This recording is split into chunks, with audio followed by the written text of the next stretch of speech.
처음이야 머신러닝 강의 시작하도록 하겠습니다. 이번 시간에는 DB스캔인데요. DB스캔은 데이터가 밀집된 영역을 중심으로 군집을 형성하는 밀도 기반의 군집화 알고리즘이 되겠습니다. 그래서 군집의 모양을 기하학적으로 가정하지 않고 밀도가 높은 영역은 군집으로 파악하고 밀도가 낮은 영역은 노이즈로 간주하는 방식이 되겠습니다. DB스캔에 대해서 조금 더 살펴보도록 하겠습니다. 먼저 주요 매개 변수로는 엡실론과 민 샘플이 있어요. 그래서 엡실론이라는 거는 이웃으로 간주할 최대 탐색 반경입니다. 그 다음에 민 샘플이라는 거는 한 점이 핵심 점이 되기 위해서 반경, 그러니까 엡실론 내에 존재해야 하는 최소 이웃 점의 개수가 되겠습니다. 그래서 오른쪽 그림을 보시면 여기 데이터들이 있습니다. 빨간색, 노란색, 검정색은 DB스캔 알고리즘을 동작했을 때 결과고요. 실제 데이터는 빨간색, 노란색, 검은색 이게 아닌 거죠. 어떤 집단인지 모른 상태로 데이터가 들어오게 되면 엡실론의 경우에는 반경이에요. 그래서 지금 여기 동그라미 점선으로 표시된 거, 요게 반경입니다.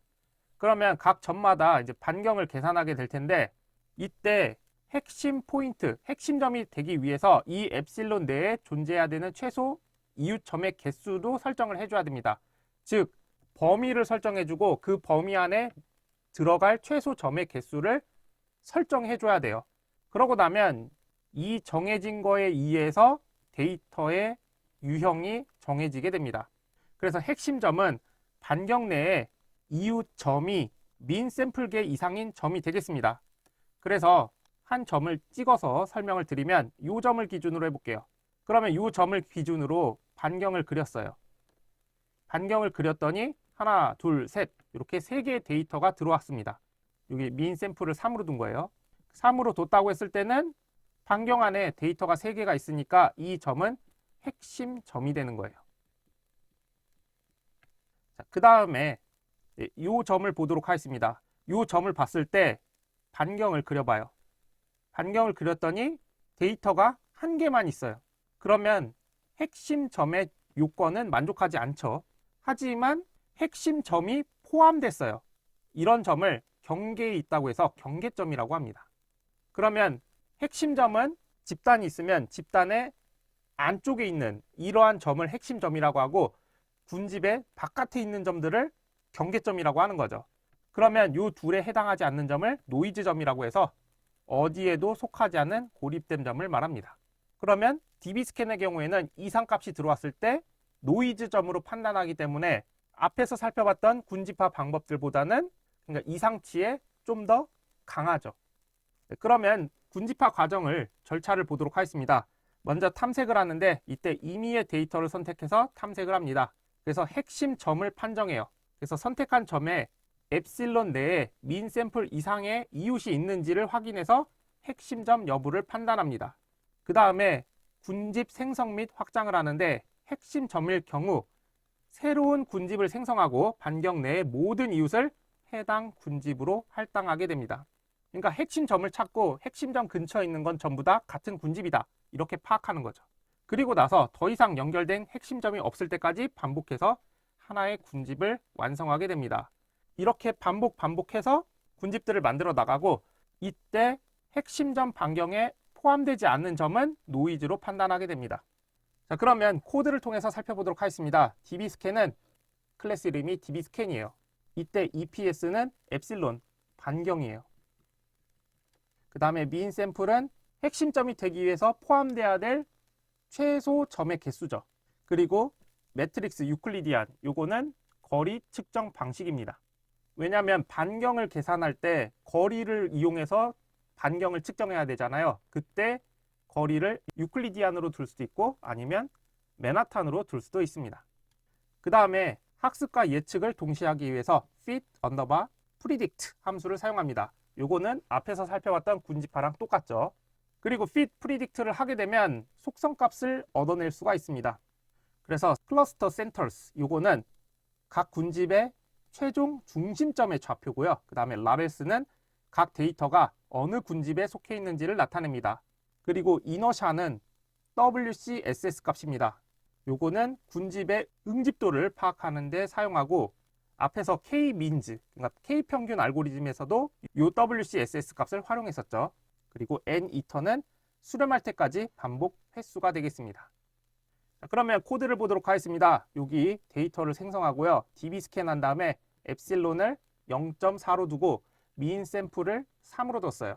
그러니까 반경은 0.4고 그 핵심점이 되기 위해서 3개의 점이 필요하다. 이렇게 세팅을 한 다음에 fit predict를 합니다. 그러면 라벨스라는 곳에 그 군집했을 때 그 군집 라벨 값을 저장해 놓는 거죠. 자, 이렇게 하면은 이 데이터가 있잖아요. 0번째 데이터, 1번째 데이터, 2번째 데이터, 3번째 데이터. 요 각각 값들에 대해서 군집을 해줍니다. 그리고 나서 결과를 출력해요. 라벨의 개수만큼 포문을 돌립니다. 그러면은 데이터 i, 그러니까 처음에 i가 0이죠. 그러면 데이터 0번지 1,1입니다. 그러면 1,1은 라벨스 0, 라벨 0번지에 있는 게 0이었네요. 그러면 군집한 다음에 0. 이런 식으로 출력이 됩니다.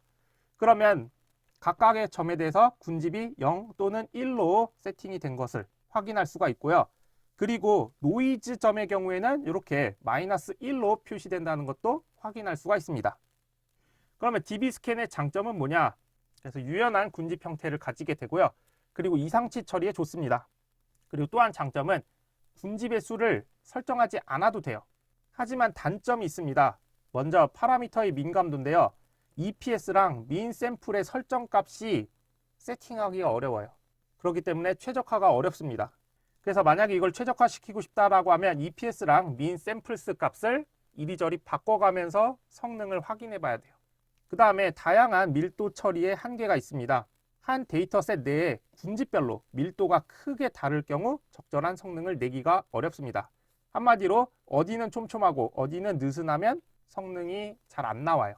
그리고 차원이 많은 데이터, 그러니까 고차원 데이터의 경우에는 성능이 저하됩니다.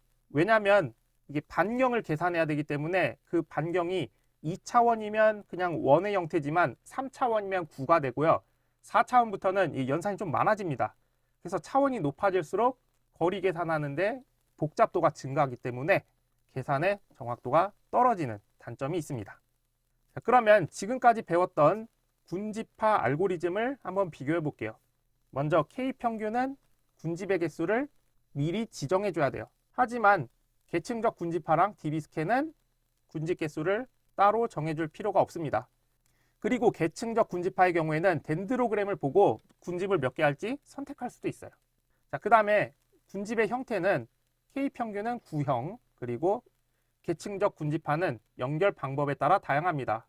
그래서 뭐 와드 방법을 이용하는 게 일반적이고요. DB스캔은 임의의 형태로 나오게 됩니다.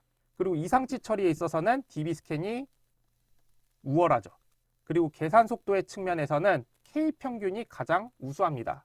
그리고 계층적 군집화가 느리고 DB스캔은 K평균과 계층적 군집화의 중간 정도 속도가 됩니다. 그 다음에 데이터의 크기도 마찬가지로 매우 빠르면 대용량이 가능하지만 느리면 소규모밖에 안 됩니다. 네, 그래서 계산 속도랑 데이터 크기는 어느 정도 관계가 있다고 보시면 되겠습니다. 그 다음에 재현성 측면에서는 K평균의 경우에는 처음에 중심점에 따라서 영향을 많이 받습니다. 근데 계층적 군집화라 DB스캔의 경우에는 처음에 매개 변수만 잘 설정을 해주면 동일한 결과값이 나오게 됩니다.